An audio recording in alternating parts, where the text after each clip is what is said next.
I was just gifted this wireless dog fence from Pawious, so let's unbox this, set it up, and put it to the test. Now when you open it up, it's really straightforward and very cleanly packaged. And here's what comes in the box. First piece is your main control panel. This is what the boundary comes off of. This is what controls everything. So we'll look more at this once we set it all up. And then this is the piece that will go on your dog's collar that will track where they are and either beep at them or use electrical signal to tell them to stay in the yard or within the radius of the control box. Now this has a recharge point right here. It's rechargeable with USB-C, and you can turn it on with this power button right here. And then it comes with a comprehensive user manual and training guide. And while you can attach this receiver to the existing collar your dog is already wearing, it does come with a dog collar as well, which I would say is an incredibly large dog collar. So let me slide this on here. Now granted, some of the collar is being used with the receiver, so you might need a larger collar than you currently have, but this collar does have a lot of wiggle room. It also comes with a remote holder, which has a nice metal bottom and rubber feet and can be flattened all the way when not in use. And then when you pull it up and set it up, the remote really does just sit right on it, which makes it really easy to have this wherever you want it to be. And finally, you get a few more product accessories.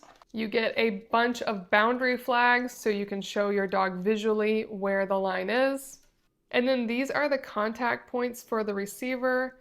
You have longer ones for long-haired dogs and shorter ones for short-haired dogs. So you'll need to twist these right on. Very easy to attach. And then you have your USB-C to USB-A charging cord for both the remote and the receiver. And finally, this is both your hardware and a test light feature. You can use it to tighten the contact points so they don't ever come off. And you can also use it to test the static stimulation function by holding it here, and this light in the middle will go off when it has a static electricity zap here. So let's turn this on by holding down the power button.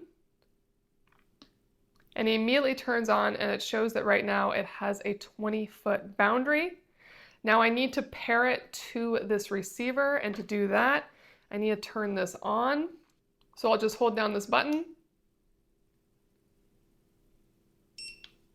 One beep means it turned on, 2 beeps means it turned off. And now that it's on, I want to hold this down for 2 seconds to enter pairing mode. And now it is paired, so when I move this away, it shows that I am 3, 4, 5 feet away. And I bring it back right next to it, I'm back to 0 feet from the remote. Now you can get more receivers and pair this single remote to up to 3 receivers. So this is not limited to just one dog.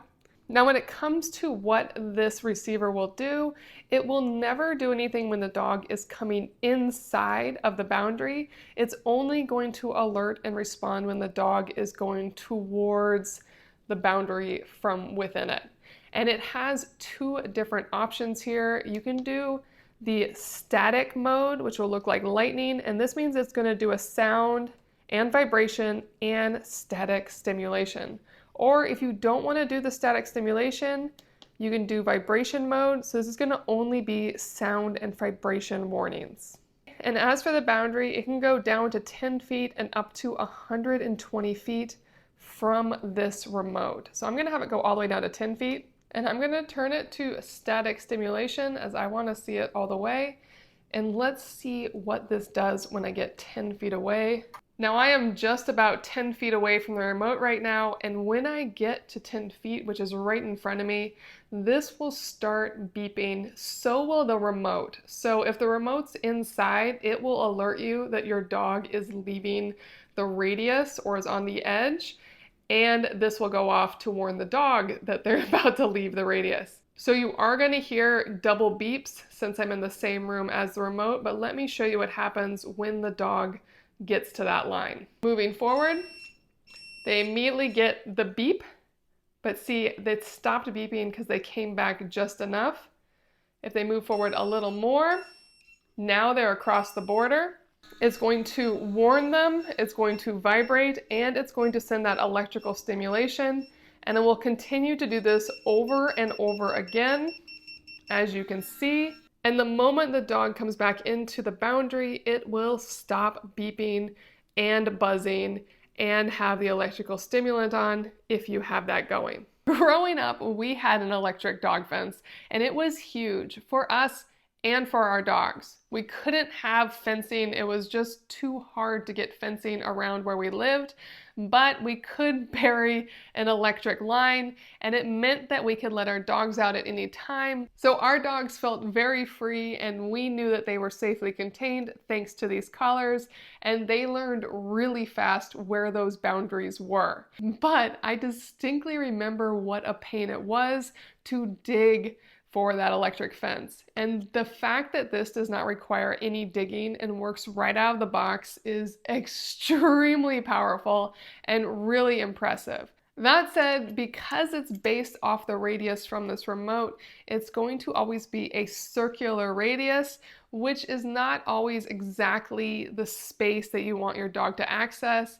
So for example, going up to the sidewalk of your front yard, there might be edges on the corners that you would probably be fine having your dogs go into that they just won't be able to access because of this. So that's just something to keep in mind. If a lot of your yard is fenced though, you can definitely set it back and have it just go to the fences without any concern, and really only have it for the portion of the yard that is not fenced off to give you complete peace of mind. But past that, this is an impressive step forward in dog fencing, and I can see so many fantastic applications for this. As long as you train your dog properly so they know exactly where the borders are and are comfortable wearing this, and then keep this remote away from kids and in a spot where it doesn't move so those borders stay static for your dog, this is a fantastic system.